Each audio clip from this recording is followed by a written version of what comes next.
Shalom, shalom, shalom, peuple de Dieu. Ici, je suis dans vos maisons pour parler avec vous un tout petit peu sur l'état actuel de notre pays, la RDC, la République démocratique du Congo. C'est bien entendu votre humble serviteur, le prophète de l'Éternel, Malaika. À travers notre chaîne Malaika Ministries, nous pouvons encore une fois parler sur qu'est-ce qui ne va pas en RDC et qu'est-ce qui va mieux en RDC. Actuellement, nous parlons politique. Et je vais emboîter le pas de mon collègue évêque Pascal Mokuna, qui déjà dénonce et réveille plusieurs bévies des hommes politiques qui sont au pays voulant empêcher le bon déroulement des projets de l'actuel chef de l'État, voulant résister à tout ce qui est bien pour dire par après que celui-ci aussi a échoué. Il faut que l'un de leurs revienne encore au jeu. Alors, peuple de Dieu, trop c'est trop. Parlons un peu de l'indépendance de la République démocratique du Congo. Depuis 1960, c'était le 30 juin, notre pays a accédé à son indépendance. Jusqu'au jour d'aujourd'hui, le pays a quoi de l'indépendance? Qu'est-ce que le pays a gagné à cause de l'indépendance? Qu'est-ce qui a été amélioré pendant l'indépendance que nous avons acquise depuis le 30 juin 1960? À mon humble avis, rien du tout. Lorsque nous avons eu cette indépendance, il y a eu un Belge qui a déclaré que pour les Congolais, après l'indépendance, ça serait toujours égal avant l'indépendance.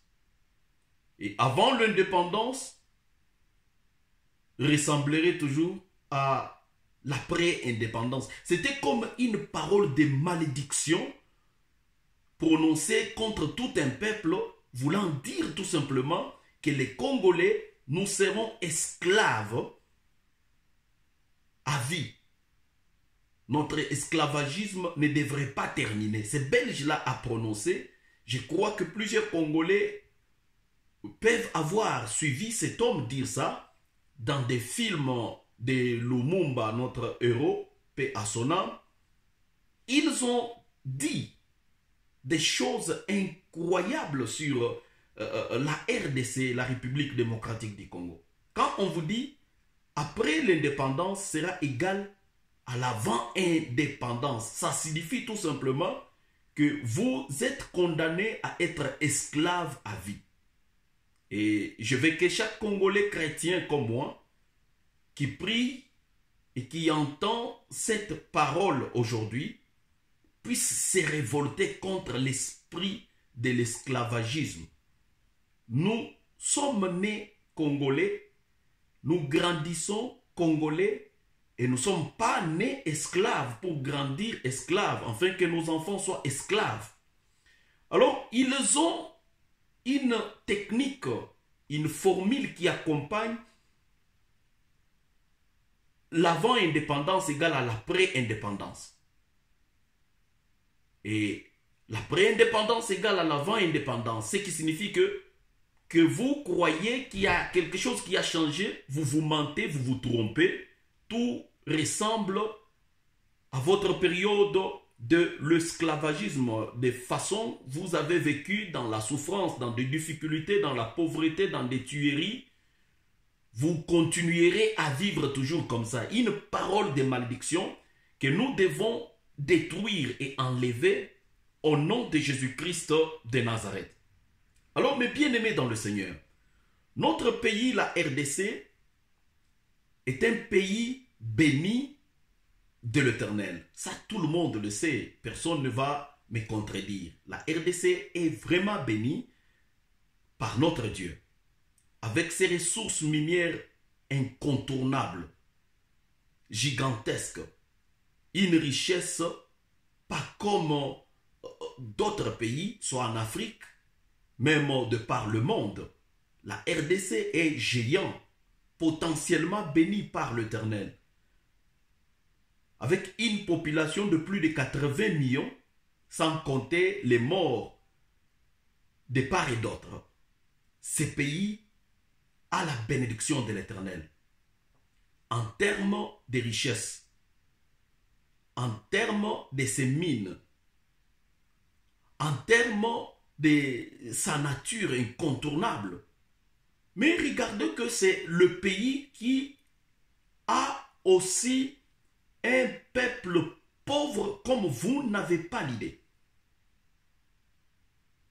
Un peuple qui ne connaît pas s'il se réveille, est-ce qu'il va manger ou pas? Un peuple qui ne connaît pas son droit. Un peuple qui ne connaît pas son avenir. Il faut le retrouver en RDC. Et tout ça pourquoi? Parce que ces hommes qui ont prononcé des malédictions sur notre pays veulent à tout prix qu'avant l'indépendance soit égale à l'après-indépendance. L'après-indépendance, l'avant-indépendance, ça ne leur signifie absolument rien que continuer dans l'esclavagisme. L'avant-indépendance sera égale à l'après-indépendance, signifie une sorcellerie, un envoûtement, une malédiction qui condamne tout un peuple d'être esclave à vie. Il faut refuser ça. Nous ne sommes pas esclaves à vie. Les Congolais ne sont pas esclaves d'un seul pays. Les Congolais ne sont pas esclaves d'un seul homme. Les Congolais s'élèvent devant Dieu. Et d'ailleurs, d'après la religion que le Congolais a de plus, c'est du christianisme. Où sont les chrétiens qui doivent parler à leur Dieu pour boycotter, détruire, neutraliser cette parole de malédiction prononcée contre tout un peuple disant l'avant-indépendance égale à l'après-indépendance. Je dis sans effet au nom de Jésus-Christ. Tous les Congolais et toutes les Congolaises, nous sommes appelés à une liberté, une vie d'indépendance rassurée, une indépendance spirituelle, une indépendance physique, une indépendance financière, une autonomie dans tout ce que nous pouvons faire. Nous sommes un pays indépendant et nous devons vivre à l'indépendance pour la gloire de notre Dieu et le bien-être de notre peuple. Nos enfants doivent très bien manger et s'enrichir. Nos frères et sœurs doivent avoir du boulot au pays, travailler et combattre la pauvreté. Leur économie doit être rassurée. La population congolaise doit être fière de tout ce qui est comme richesse minière que le Seigneur a placé dans le sol congolais. Je sais que c'est ici le problème. Pourquoi je dis c'est ici le problème?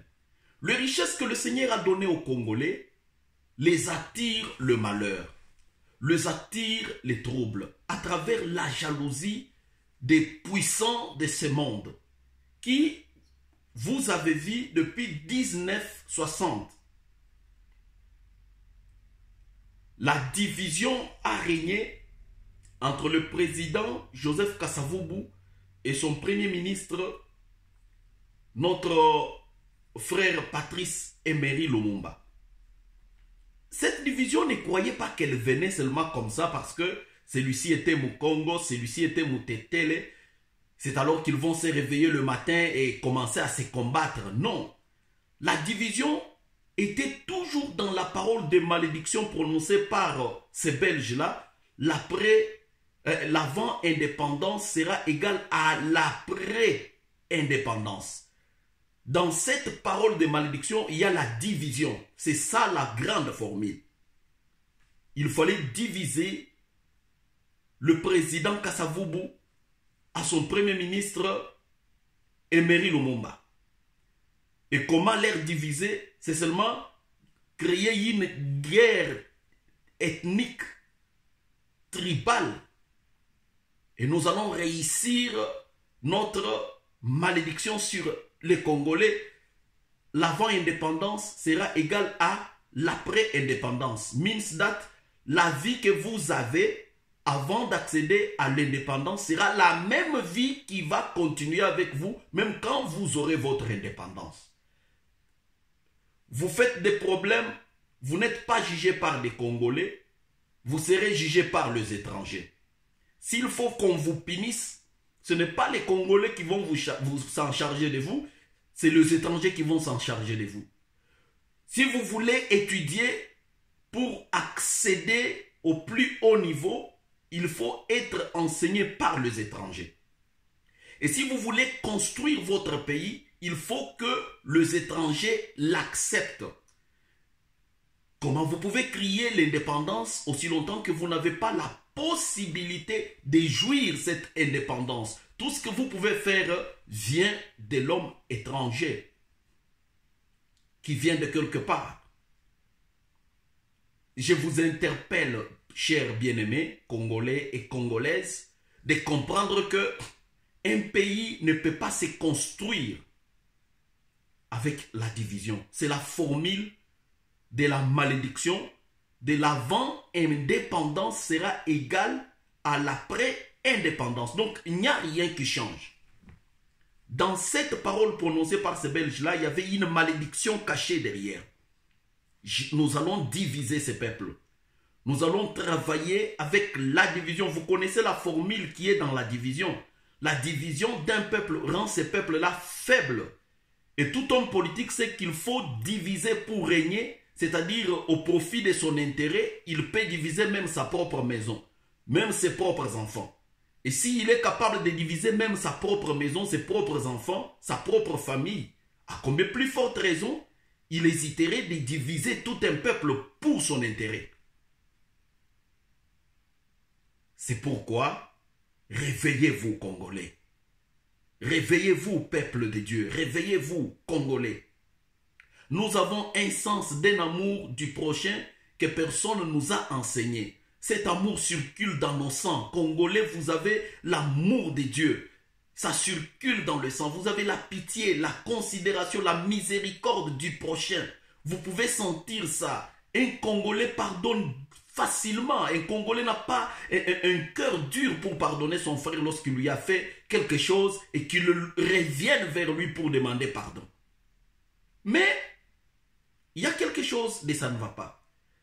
Ces gens qui nous divisent sont plus forts dans le sens, c'est qu'ils persévèrent avec leur division.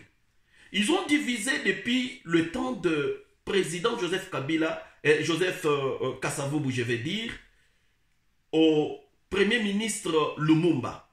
Ils ne pouvaient pas s'entendre. Celui-ci signe l'ordonnance, celui-ci rejette. Celui-ci signe l'ordonnance, celui-ci annule. Celui-ci déclare tel décret loi, celui-ci résiste et dit non, tu n'as pas le pouvoir de faire ceci, cela. Il y avait la main noire derrière Lumumba, il y avait la main noire derrière Joseph Kasavubu, il y avait la main noire autour de leur homme politique et nous avons vécu ce qui est arrivé en 1960. Mais lorsque le président Mobutu va prendre le pouvoir par un coup d'État en 1965, la parole des malédictions remonte encore davantage. L'avant-indépendance égale à l'après-indépendance. Pourquoi? Parce qu'ils ont vu Mobutu comme quelqu'un qui a compris que cette parole de malédiction est en train de nous dominer beaucoup trop lorsque nous restons divisés, lorsque nous restons séparés. Alors, les étrangers vont continuer toujours à nous diriger. Et un pays qui est dirigé par un autre pays ne peut pas se réclamer indépendant. Mobutu a dit non. Nous devons nous diviser, et plutôt nous unir.